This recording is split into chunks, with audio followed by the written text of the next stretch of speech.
This is Southern California, 2012, a place of opportunity, sunshine and second chances. But in the shadows of San Bernardino, a dangerous figure was already making plans to destroy lives. His name, Darnell Keith Washington. At just 24, Darnell had already stacked up serious charges, armed robbery, receiving stolen property, and now the boldest move yet, escape from jail. Darnell's early life was troubled from the start. Raised in a broken home marked by poverty, instability and sporadic schooling, he quickly fell through the cracks of a system unequipped to rehabilitate or protect him. By his teenage years, he had already cycled through juvenile facilities. His rap sheet grew longer each year. What began with petty theft and vandalism soon escalated. As he reached adulthood, he became entrenched in gang culture and violent crime. He lacked structure, he lacked positive role models, and he was drawn fatally to fast money and criminal notoriety. He was known to charm authority figures just long enough to stay out of deep trouble, but beneath the surface was a young man capable of manipulation and violence. Teachers described him as bright but angry. Probation officers described him as impulsive with sociopathic traits. His interactions with the system were not so much interruptions of crime, but practice runs for bigger offences. Before the spree, Darnell met Tania Washington in their early 20s. She was drawn to his defiance, his swagger. What started as a fiery romance quickly became a toxic codependency. Tania had a criminal record of her own, though far less severe than Darnell's. Over time, she became emotionally and psychologically tethered to him. He was the leader. She followed, sometimes blindly. Together, they formed a bubble of destruction, feeding off one another's dysfunction.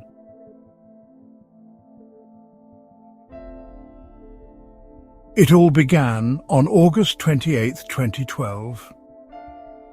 Darnell, confined in a jail rehabilitation facility, orchestrated a brazen breakout. Authorities believe he used another inmate's PIN code to access a secure area. Then, during outdoor rec, he scaled a 10-foot chain-link fence. Outside, waiting in a parked car like a scene from a heist film, was Tania. Together, they vanished into the night, and so began a month-long crime spree that spanned the entire state. Their first move? Rob a Kmart. But instead of keeping a low profile, they vanished, only to erupt back onto the radar in a blaze of violence. On September 2nd, Los Angeles County Sheriff's Deputy John Marquez approached a white SUV tied to the Kmart robbery. As he neared the vehicle, Darnell fired a sawed-off shotgun, striking Marquez in the face and torso. Miraculously, the deputy survived. The couple fled, carjacking 2 more vehicles in quick succession. They zigzagged across the state, city to city, burner phones, stolen cars, robberies, ambushes, violence. It was chaos disguised as motion. Then came the crime that would shock the conscience of a nation. In Hercules, California, 55-year-old Susie Coe, a retired parochial schoolteacher and beloved grandmother, failed to pick up her husband from the airport on October 5th. A concerned neighbour checked the house. What they found was horrifying. Susie had been stabbed 21 times. Her body, brutalized, was discovered in the entryway of her home. She had suffered multiple blunt force injuries to the head, yet the house was mostly untouched. Nothing appeared stolen, except her car. Susie Coe was a pillar in her community. Born in the Philippines, she had spent her life in education and raised a close-knit family. Her murder devastated a peaceful town. Police were baffled. There were no suspects, no forced entry, no motive. Then, 5 days later, in Seattle, Washington, the mystery broke wide open. Authorities found Susie Coe's blue Subaru Outback, parked near SeaTac Airport. Inside were Darnell and Tania Washington, caught mid-act in the back seat. Their moment of vulnerability became their downfall. A search of the vehicle revealed the sawed-off shotgun used in the deputy shooting, blood traces, and the knife used to kill Susie Coe. Their arrest was swift, dramatic, and long overdue. News outlets were quick to label them a modern-day Bonnie and Clyde, but the truth was far darker. Investigators linked them to the Kmart robbery, the attempted murder of Deputy Marquez, the brutal killing of Susie Coe, multiple carjackings, and a string of armed robberies up and down California. The trials were a window into madness. Tania Washington took a plea deal. In exchange for a reduced sentence, she admitted to voluntary manslaughter, carjacking, and first- and second-degree robbery.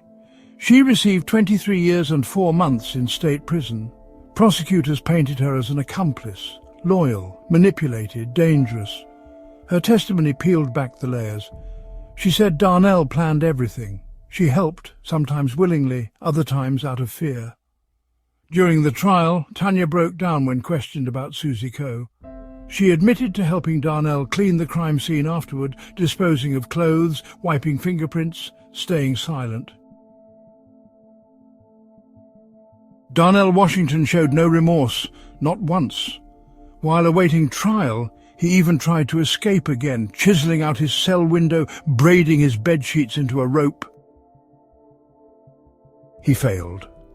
In court, he was described as cold, calculating, violent. Psychologists who assessed him described traits of narcissism, antisocial behavior, and total lack of empathy. The evidence was overwhelming. Susie Coe's DNA in the car, Darnell's fingerprints on the murder weapon, bloodstains, GPS data, surveillance footage, and Tania's testimony. One forensic expert called it the most brutal murder scene they'd encountered. Rage-filled, intimate, deliberate. Tania revealed she was in the house during the killing. However, she froze. Whether from fear or complicity, no one could be sure. But her silence spoke volumes. In the end, the jury had no doubts.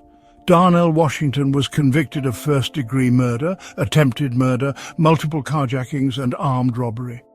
He was sentenced to death. Today, he sits on death row in San Quentin State Prison, awaiting execution. Tania remains behind bars. She says she regrets everything, but for many, it's far too late. And for the Coe family, the pain is still fresh. Susie Coe was not just a victim, she was a mother, a wife, a neighbour, a teacher. Her life was taken in a senseless, random act of cruelty by two people who chose chaos over humanity. This is the story of Darnell and Tania Washington, a love story turned violent saga, a trail of blood and betrayal that ended on death row.